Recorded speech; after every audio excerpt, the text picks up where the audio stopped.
حضرت عبداللہ ابن عباس رضی اللہ تعالیٰ عنہ سے مروی ایک روایت ہے، میں ایک دن حضور کے پیچھے بیٹھا ہوا تھا، سواری میں حضور کا ردیف تھا، تو حضور نے فرمایا اے بیٹے، اے لڑکے، میں تجھے کچھ کلمات سکھاتا ہوں، تو اللہ کے حقوق کا خیال رکھ تو وہ تیری حفاظت فرمائے گا۔ تو اللہ تعالیٰ جل شانہ کے احکام کی حفاظت کر، تو اسے اپنے سامنے پائے۔ اذا سألت فسأل اللہ، جب سوال کرے تو اللہ سے ہی سوال کرے، اللہ سے مانگنے کا مزاج پیدا کر لیں کہ فرمایا تمہارے جوتے کا تسمہ بھی ٹوٹ جائے تو وہ بھی اللہ سے مانگو۔ ضرور بازار میں جاؤ دکاندار سے، لیکن حقیقی طلب اللہ سے ہونی چاہیے۔ بات بات پہ اللہ سے سوال کرو، بڑی سے بڑی چیز بھی اس سے مانگو، چھوٹی سے چھوٹی چیز بھی اسی سے طلب کرو۔ ہماری ساری ضرورتوں کا کفیل ہمارا رب، ہمارا مالک ہے۔ تو دوسری نصیحت یہ کی کہ جب تو استعانت طلب کرے، مدد طلب کرے تو اللہ سے ہی استعانت طلب کرے۔ وعلم اور جان کہ اگر ساری امت، سارے لوگ، پوری قوم جمع ہو کے تمہیں فائدہ پہنچانے کی کوشش میں لگ جائیں تو تمہیں وہی فائدہ پہنچا سکتے ہیں جو تیرے لیے تیرے رب نے لکھا ہے۔ اور فرمایا وَإِنِ اجْتَمَعُوا عَلَىٰ أَن يَضُرُّوكَ بِشَيْءٍ، اور اگر تمہیں نقصان پہنچانے کے درپے ہو جائیں، لَمْ يَضُرُّوكَ إِلَّا بِشَيْءٍ قَدْ كَتَبَهُ اللَّهُ عَلَيْكَ، تو تجھے صرف وہی نقصان پہنچا سکتے ہیں جو اللہ نے تیرے لیے لکھا ہے۔ سارا زمانہ بھی مخالف ہو جائے، تیرا کچھ نہیں بگاڑ سکتا۔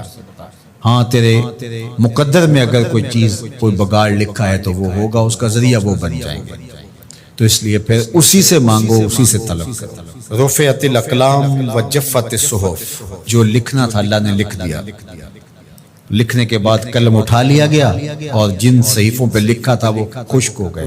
اب کتابیں بند ہیں تو اس لیے اس نے تیرے لیے جو لکھا ہے وہ ہو کے رہے گا، تو خام خواہ لوگوں سے ڈرنے کی ضرورت نہیں ہے، اور تیرا فائدہ، تیرا نقصان اسی کے دستے قدرت میں ہے، تو اسی سے طلب کر، اسی سے مانگ۔ اور فرمایا تو اللہ تعالیٰ جل شانہ کو رخاء میں، خوشحالی میں یاد کر، یعرفک فی الشدہ، وہ تجھے مشکل میں پہچانے گا۔ یعنی جو شخص خوشحالی کے دور میں اس کے پاس دولت ہے، صحت ہے، تو اللہ تعالیٰ کو فراموش نہیں کرتا، اللہ اس کی بدحالی کے زمانے میں اس کو فراموش نہیں کرتا۔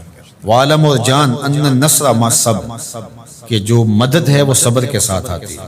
وان الفرج مع الکرب، اور کشادگی جو ہے وہ مشکل کے ساتھ آتی ہے۔ وان مع العسر یسرا، اور سہولت جو ہے وہ مشقت برداشت کرنے کے بعد آتی ہے، تنگی کے بعد فراخی آتی ہے۔ پہلو مشکل پھر تمنا، پہلو گنڈا پھر پھول، شاید مگروں پہلو مکھیاں ڈس دیاں ڈنگ والیاں۔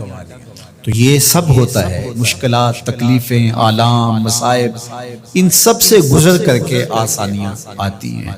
خود حضور کی زندگی دیکھ لیجئے، مدنی زندگی، مکی زندگی کے گزرنے کے بعد، طائف کے مراحل کو طے کرنے کے بعد آگے، تو ہم ڈائریکٹ اگر چاہیں مکی زندگی کو اختیار کیے بغیر اور طائف کی مشکلات اور سنگلاخ راستوں سے گزرے بغیر مدنی برکتیں حاصل کرنا، تو وہ نہیں پا سکتے۔